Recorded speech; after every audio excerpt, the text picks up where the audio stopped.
Doctor Madan ji के बाद अब हम एक और मदन जी से जुड़ते हैं। ये उत्तर प्रदेश के चंदौली जिले के रहने वाले मदन मोहनलाल जी हैं। अब ये भी संयोग है कि चंदौली भी बनारस से सटा हुआ है।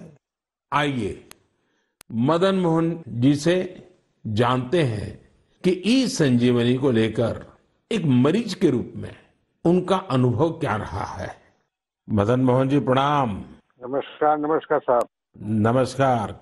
अच्छा, मुझे बताया गया है कि आप डायबिटीज के मरीज हैं जी और आप टेक्नोलॉजी का उपयोग करके टेली कंसल्टेशन कर करके अपनी बीमारी के संबंध में मदद लेते हैं। जी एक पेशेंट के नाते, एक दर्दी के रूप में मैं आपके अनुभव सुनना चाहता हूं ताकि मैं देशवासियों तक इस बात को पहुंचाना चाहूं कि आज की टेक्नोलॉजी से हमारे गांव में रहने वाले लोग भी किस प्रकार से इसका उपयोग कर सकते हैं। जरा बताइए कैसे करते हैं।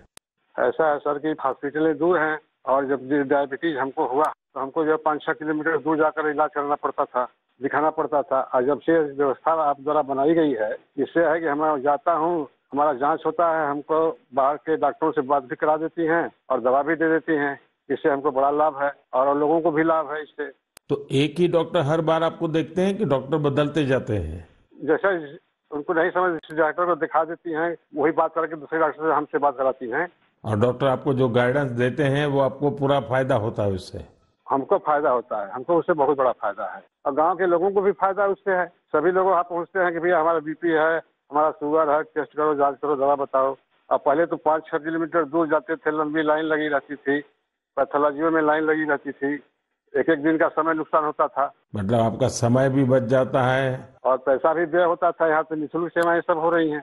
अच्छा, जब आप अपने सामने डॉक्टर को मिलते हैं तो एक विश्वास बनता है, चलो भाई डॉक्टर हैं, उन्होंने मेरी नाड़ी देख ली है, मेरी आंखें देख ली है, मेरा जीभ को भी चेक कर लिया है, तो एक अलग फीलिंग आता है। अब ये टेली कंसल्टेशन करते हैं तो वैसा ही संतोष होता है आपको?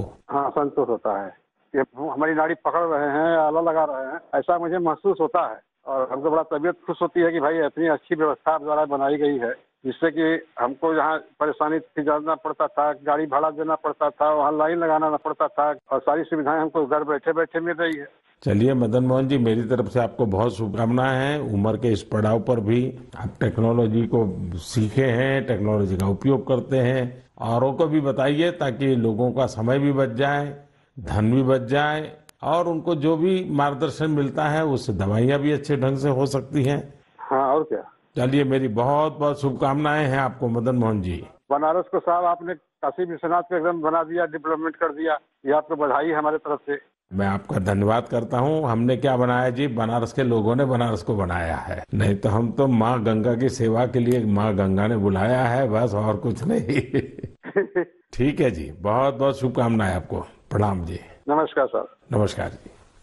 साथियों, देश के सामान्य मानवी के लिए, मध्यम वर्ग के लिए, पहाड़ी क्षेत्रों में रहने वालों के लिए ई संजीवनी जीवन रक्षा करने वाला ऐप बन रहा है। ये है भारत की डिजिटल क्रांति की शक्ति और इसका प्रभाव आज हम हर क्षेत्र में देख रहे हैं। भारत के यूपीआई की ताकत भी आप जानते ही हैं। दुनिया के कितने ही देश इसकी तरफ आकर्षित हैं। कुछ दिन पहले ही भारत और सिंगापुर के बीच यूपीआई पे नाउ लिंक लॉन्च किया गया। अब सिंगापुर और भारत के लोग अपने मोबाइल फोन से उसी तरह पैसे ट्रांसफर कर रहे हैं जैसे वे अपने अपने देश के अंदर करते हैं। मुझे खुशी है कि लोगों ने इसका लाभ उठाना शुरू कर दिया है। भारत का ई संजीवनी ऐप हो या फिर यूपीआई, ये ईज ऑफ लिविंग को बढ़ाने में बहुत मददगार साबित हुए हैं। मेरे प्यारे देशवासियों, जब किसी देश में विलुप्त हो रहे किसी पक्षी की प्रजाति को, किसी जीव जंतु को बचा लिया जाता है तो उसकी पूरी दुनिया में चर्चा होती है। हमारे देश में ऐसी अनेकों महान परंपराएं भी हैं जो लुप्त हो चुकी थी, लोगों के मन मस्तिष्क से हट चुकी थी, लेकिन अब इन्हें जनभागीदारी की शक्ति से पुनर्जीवित करने का प्रयास हो रहा है, तो इसकी चर्चा के लिए मन की बात से बेहतर मंच और क्या होगा। अब जो मैं आपको बताने जा रहा हूं, वो जानकर वाकई आपको बहुत प्रसन्नता होगी, विरासत पर गर्व होगा। अमेरिका में रहने वाले श्रीमान कंचन बैनर्जी ने विरासत के संरक्षण से जुड़े ऐसे ही एक अभियान की तरफ मेरा ध्यान आकर्षित किया है। मैं उनका अभिनंदन करता हूं। साथियों, पश्चिम बंगाल में हुगली जिले के बांसबेरिया में इस महीने त्रिबेनी कुंभो महोत्सव का आयोजन किया गया। इसमें 8 लाख से ज्यादा श्रद्धालु शामिल हुए। लेकिन क्या आप जानते हैं कि ये इतना विशेष क्यों है? विशेष इसलिए क्योंकि इस प्रथा को 700 साल के बाद पुनर्जीवित किया गया है। यूं तो ये परंपरा हजारों वर्ष पुरानी है, लेकिन दुर्भाग्य से 700 साल पहले बंगाल के त्रिबेनी में होने वाला ये महोत्सव बंद हो गया था।